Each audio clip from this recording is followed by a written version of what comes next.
Hello बच्चों, आइए प्रश्न को देखते हैं। एक त्रिभुज का आधार 4 सेंटीमीटर है तथा ऊंचाई 6 सेंटीमीटर है।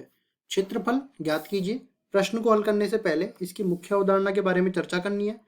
मुख्य अवधारणा तो देखिए, इसमें हम लोग एक त्रिभुज की बात करेंगे।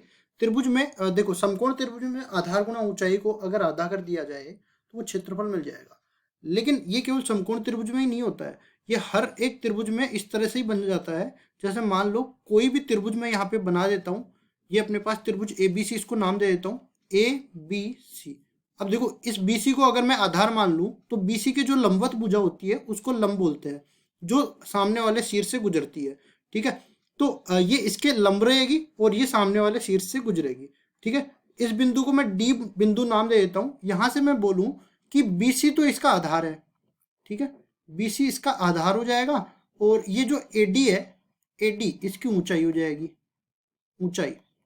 तो अगर मैं इस त्रिभुज का क्षेत्रफल निकालना चाहूं, जिसको मैं डेल्टा से भी व्यक्त कर सकता हूं या फिर त्रिभुज के क्षेत्रफल, त्रिभुज एबीसी के क्षेत्रफल इस तरह से भी व्यक्त कर सकता हूं, जो कि बराबर हो जाएगा 1/2 गुणा में आधार कितना है बीसी और गुणा में ऊंचाई कितनी है एडी। इस तरह से कर सकता हूं। अब देखिए, अब चलते हैं सवाल में। सवाल में आधार दे रखा है तो यहां से प्रश्नानुसार लिखेंगे। प्रश्नानुसार आधार कितना दे रखा है, आधार यह जिसको मैं बीसी बोल सकता हूँ, बीसी 4 सेंटीमीटर के बराबर दे रखा है। और इसी तरह ऊंचाई, ऊंचाई कितनी दे रखी है सवाल में, इसको मैं एडी बोल सकता हूँ और ये दे रखी है 6 सेंटीमीटर के बराबर। अब मेरे को निकालना है क्षेत्रफल, तो क्षेत्रफल डेल्टा के बराबर में मान सकता हूँ, या फिर अगर मैं त्रिभुज एबीसी ही बोल दूँ जिसका आधार ये ऊंचाई दे रखी है, उसको मैं एरिया ऑफ त्रिभुज एबीसी बोल सकता हूँ।